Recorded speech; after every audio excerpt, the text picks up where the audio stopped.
xam ne ñoo waral bés bi tey sëñ bi tur bi naka la. maa ngi tudd Matar Gueye porte-parole de Pikine au Pikinois. Pikine au Pikinois. waaw lu waral lii tey. waa lii tey li ko waral moom mooy tey dafa nekk première édition ñuy lancé suñu turu mouvement muy Pikine au Pikinois tey mu nekk journée bi nga xamante ne nii moom mooy journée de lancement bi moom moo taxoon tey ñu organiser ko jël ko comme set setal nekkul tamit li ko président woote moom moo tax waaye dafa nekk acte boo xam acte bu noble la boo xam ne dañ ko war a def kenn ku nekk da nga si war a gis sa bopp parce que dëkk bu setee nekkul ni ñenn ñi fa dëkkul ñoo koy setal mais yow ñi ko fa dëkk yéen a koy setal moom moo taxoon tey ñu lancé woon loolu te bu ñu koy lancé yaakaar naa ni nekkuloon sax booba président def na déclaration bi. léegi lii ban taxawaay la leen mën a jural ëllëg lu ngeen ci gis comme objectif daal. waaw wan ñi nga xamante ni ñoom ñooy suñu autorité locale ne réew kenn mënu ko defar sans dialogue sans nga waxtaan ak ñi nga xamante ni ñoom ñooy acteurs yi fa dëkk moom moo tax tey ñu jël acte bu noble bii nii def ko parce que bu ñu xoolee maire bi nga xamante ni rek moom moo nekk fii nii amul yenn matériel yi nga xamante ne nii moom mën nañ ko liggéeyee xam nga loolu erreur la bu nekkee président dafa lancé dara li nga war a njëkk a def mooy nga préparer matériel yoo xamante ne nii moom mooy tax ñun bu ñu bëggee liggéey ñu mën ko liggéey yaakaar naa ni loolu nekk na loo xamante ne nii lu ñuy joytu la.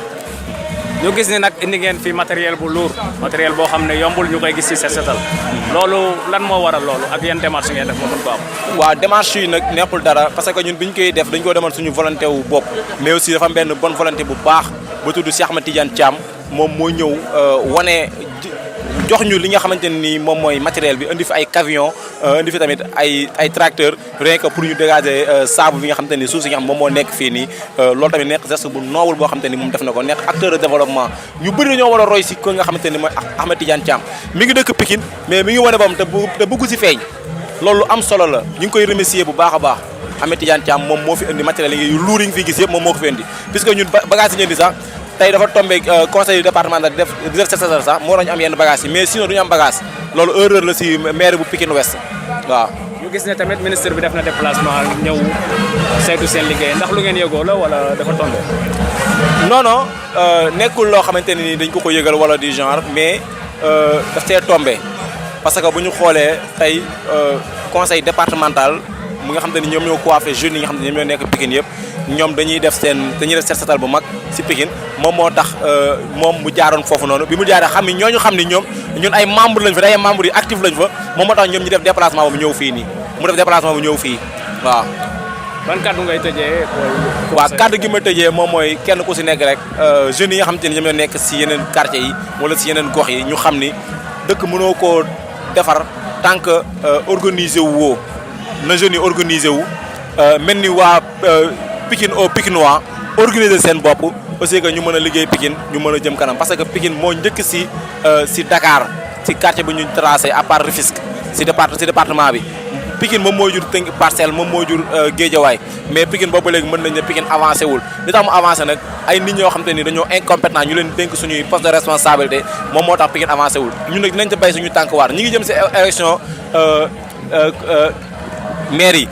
am na ñoo xamante ne ñu ngi taxaw pour que ñoom ñu fal leen mais balaa ñu leen di fal dinañ xam ñoom lan la ñu indil ban programme la ñu indil loolu aussi dinañ ko wax. am na solo ñu ngi lay jaajëfal bu baax. jërëjëf. président mouvement bi monsieur le président tur bi naka la. maa ngi tudd Cheikh Ahmed Tidiane Cissé président mouvement Pikine au Pikinois. d' accord yow lan moo la motivé ba ngeen créé journée bu mel nii ak lan mooy pas-pas bi daal. waaw loolu boobu loo ko laaj dama si sawar a tontu ndax dama nekk jeune nekk si quartier bi di gis nekk si commune bi quoi ba mën naa commune bi di gis vraiment lu ñuy dund chaque jour lu ñuy dund te lu ñuy dund tey jii arrangé wuñu te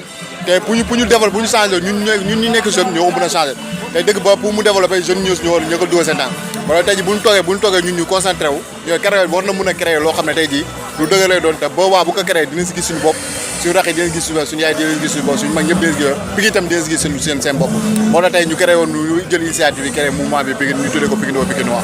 ñu dégg coow li fan yi yëpp ci wàllum set setal jugee ci nguur gi président de la république ndax loolu moo leen motivé wala jiitu na loolu motivation. waaw loolu jiitu na loolu sax jiitu na loolu ndaxte loolu bu ko créé doole ne daal mouvement ñoo ko créé depuis mois de janvier passé boobu kon ça veut dire élection yi ñëwagul donc bu nga créé doole ne suñ première activité da nga koy def set setal tey gis na suñu tali koñ bi dafa bëri woo suuf pour nga jaar sa problème lay doon yooyu ñoo suñu première activité pour ñu lancer suñu mouvement dañuy def benn set setal boo xam ne tey setal bu rëy lay doon pour ñu lancer suñu mouvement donc loolu jiitu na avant Macky Sall suñu président Macky Sall di wax loolu yàlla jiitu na ko bu yàgg. léegi lan mooy objectif bu mouvement bi après set setal. waaw mouvement bi loolu dafa nekk mouvement boo xam ne dafa regrouper ay jeunes yu dynamique très ambitieux aussi ñu bëgg ñuy liggéey tamit si 4 parties c'est-à-dire éducation santé sociale et assainissement xam maintenant côté éducation doona bëgg a kii suñu rax yi encadré suñu rax yi ba ñun lu ñu encadré ba ñu toll si jàng ba réussir si jàng macha allah ñu encadré ñoom suñu rax yi si santé bi aussi ñu bëgg a def ay journée de sensibilisation journée des dons de sang sensibilisation si maladie tuberculose ndax tuberculose mooy rey ñu bëri paludisme tamit mooy rey ñu bëri si banlieue bi surtout si banlieue bi journée de don de sang si social bi ñu bëgg see yëngu bu baax a baax donc li mooy suñu première activité mais ñooy préparé benn mémorandum bu dëgër boo déggee suñu programme si lañ koy tëral même si weeru koor gi sax incha allah ñooy waajal benn conférence bu mag fii nii si koñ bi su ko defee ñu gën a wax suñu bëgg-bëgg ñu gën a wax suñu programme incha allah. ci wàllu koom zones yi nga xamante ne nii ñoo ànd ak yéen est-ce que am na ay programme pour ñoom pour dimbali leen économiquement ñu mën a am défi bu ñu mën a relever quoi. waaye c'est ça mooy comme noonu la waxee mooy foofu la social bi dugg parce que social bi day dugg day ñëw si jeunes yi même si dames yoo xam ne si jigéen ñi day ñëw si jigéen ñi mag yi ñu see femmes yi tamit tey ñooñu tëggal comme loolu ko sax ñooñu tëggal programme boo xam ne day nekk si lépp c'est-à-dire social bi si économiquement ñooñu tëggal benn programme boo xam ne dañuy jàppale jeunes yi ñu gunge leen seen projet tam fekkee mën na si jàpp ñu dugal projet yi soo defee gars yi mu ñëw finance ndax gars yi ñuy financé gënuñu waa DER ñuy finance gënuñu te ëpp ñu xam-xam donc loolu yëpp ñoo si liggéey bu baax a baax am nañ capacité bi am na jeunes yoo xam ne intellectuel ne am nañ capacité am na xalaat bi am na màcc am na kii boobu donc incha allah loolu yëpp dina ko def te ñoo si yoon bi incha allah. autorités yi nga xam ne ñëw nañ seet si leen ak ñi leen dimbali lan ngeen di xaar ci ñoom au futur. waaw ñun lii leen xaar si ñoom ndaxte tey jii ñun moo war a peut-être ñoo amuñu jot boo xam ne tey jii war na mën a taxaw di seetal donc ñu ñoo leen mën a jàppale tamit ñu jàppale leen donc lii bu nga tëralee doo seet na ay autorité par exemple si daan Thiam yi par exemple moom laa njëkk a joxe da tey bi mooy suñu deuxième fois ñuy gisee fekk yàlla dogal na deuxième fois ñuy gisee première fois bu ñu gisee benn bërki démb la leen di passé lañu gisee ñu toog waxtaan muy waxtaan ñu wax ko suñu seetal mu ne kat naa seet lu mu mën te gis na lu mu def tey jii matériel appareil lourd yi ngay gisee moo ko fi indi mooy indi ay ndox indi fa ay max donc moom ñu koy benn kii la am benn lu métti may naqaru la am mooy la suñu maire bii maire Pikine Ouest ndax tey jii noo nekk jeune ambitieux ñu ne tey day defar tey lii bu ko defee ñoom la ñuy jàppale day jàppale si ñoom tam ñu jàppale leen lii ñoom ñoo ko waroon jël ut ay nit ñu defar ko donc ñu bu ñëwee jël initiative di ko defar pour ñu defar set bi donc ñoo waroon nañ si mën a jàpp mais bi noonu demande matériel mais ba tey ba sànq matériel ñu ngi gis Croix-Rouge mën ko jox ak conseil département de la jeunesse donc autorité yi si jàpp ñoo leen sant di leen gërëm bu baax a baax surtout Cheikh Ahmed Tidiane Thiam ñoo koy sant bu baax ndax moo dafa dëkk Pikine ñoo waxtaan ak ñun ne dafa soxla ay jeunes yu ambitieux comme yéen dama leen bëgg a jàppale te loolu wane na ko wane na si ay parole wane na ko tam si ay actam donc vraiment ñoo koy sant di nga gërëm bu baax a baax vraiment kaddu gu mujj gi lan lay doon kaddu bi damay woo tout jeune dëkk Pikine ndax mu boo dee Pikine au Pikine waa c'est-à-dire yamuñu waxuñu Pikine Ouest Pikine yëpp département Pikine dafa rëy am nañ 16 communes donc ñëpp laay woo jeune yëpp laay woo ñu ñëw jàpp si liggéey bi ndaxte tey jii Pikine pour mu jëm kanam ñu jeune ñoo ko mën a defal suñu yaay suñu parents seen way ji ñoo egg na donc ñun ñoo mën a defal suñu département donc damay woo jeune yëpp ñu ñëw def defar ñu organiser wu tabax ay projet yu clair bu ñu mën a tabax suñu département mu jëm kanam loolu daal laa damay un appel solennel à tous les jeunes de la banlieue c'est ça. ñu ngi lay jaajëfal. jërëjëf. papa salaamaaleykum noo tudd. waaleykum salaam man maa ngi tudd Biabari dëkk fii ci cité police vraiment liggéey bi ñu koy rafetlu bu baax. ñu ngi koy rafetlu bu baax waaw kontaan lañ ci am kontaan nañ ci bu baax parce que lii au bénéfice de toute la population environnante waaw du loo xam ne dañ koy jox nit mu jël ko ci poosam xam ne da nga koy bànneexoo yore kenn mais lii li nga xam ne vraiment initiative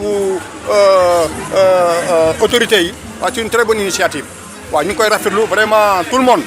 gars yi ñëw nañu ci ba ñu félicité ñoom ñëpp le ministre est passé monsieur Thiam est passé on les a félicité ñu ngi koy rafetlu vraiment te ñu ngi ñaan yàlla mu yokk te mu am suivi aussi waaw parce que def dara tey rek bàyyi ko noonu pendant des années aussi nga ñëwaat di ko defaat rafetul waaw boo gisee ñuy wax ni mu am suivi la ñëpp dugal ci seen loxo soxlawuñ dërëm nag waaw lii daal moom la ñu soxla loo xam ne ñëpp ci gis seen bopp waaw jërëjëf. di leen fay bu baax Diouf Mohamed. waaw ñu ngi rafetlu bu baax présence bi di wax lan moo waral lii set setal bi ci gox bi et tout lan moo ko waral. ah ñun ay doomu Pikine lañ fii la ñu juddoo daanaka di ci sant yàlla suñu waajur yi juddoo fi ñu màggee fi ba yàlla dimbali ñu defee fi concours Prytanée militaire macha allah at mi ko dem jàngi ñëwaat toogaat ci dëkk bi wala suñu dëkk def fi lu ne ba liggéey fi macha allah ba yàlla tey donc jox ñooy responsabilité ñu ci sant yàlla bu baax di service suñu réew ni mu waree ah dëkk ci localité bi nag na mu meloon démb ak bërki démb y a 20 ans plus noonu la mel ba tey changement bi bari woon les jeunes donc dañu dem ba finalement gëmatuñu li nga xamante ne mooy politique alors que la politique n'est rien d'autre que l'art de gérer la cité moo tax tey pour pouvoir effectivement remettre vraiment les choses en l'état nous autres citoyens normaux vraiment sans rien attendre en retour on a essayé tant bien que mal de pouvoir apporter donc notre pierre à l'édifice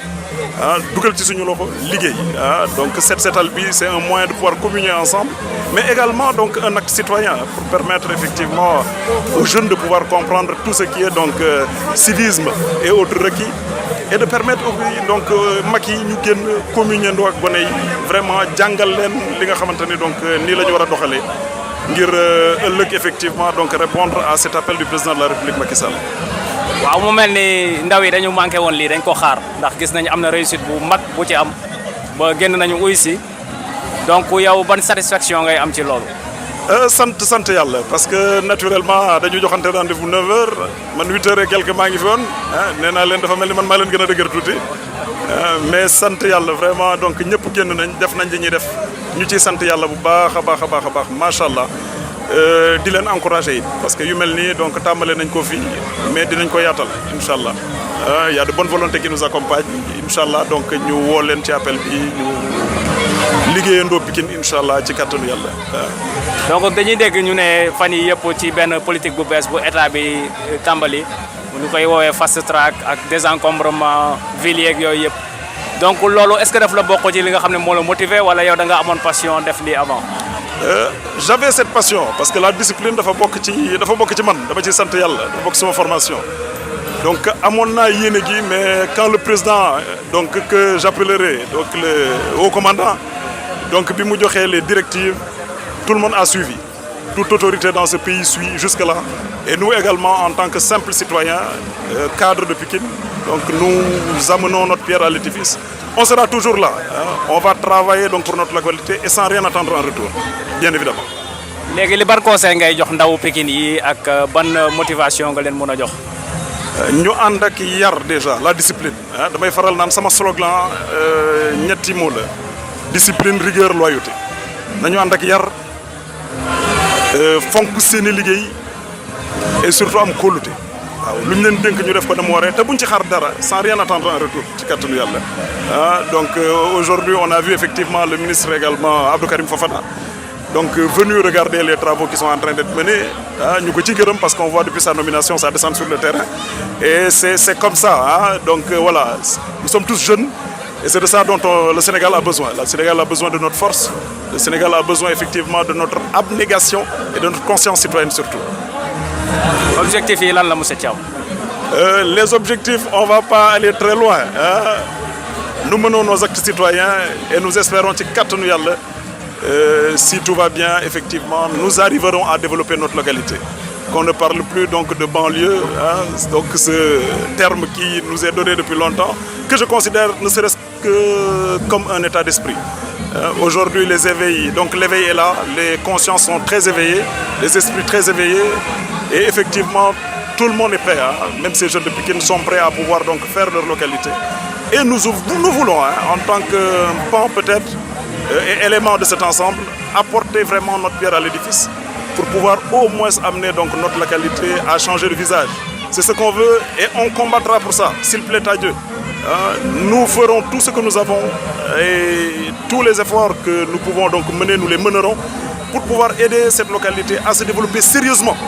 vraiment sérieusement. Et je sais que donc le chef de l'État et son gouvernement sont à l'œuvre pour ça, raison pour laquelle donc nous allons donc suivre en tant que simples citoyens pour pouvoir apporter notre pierre à l'édifice. Voilà.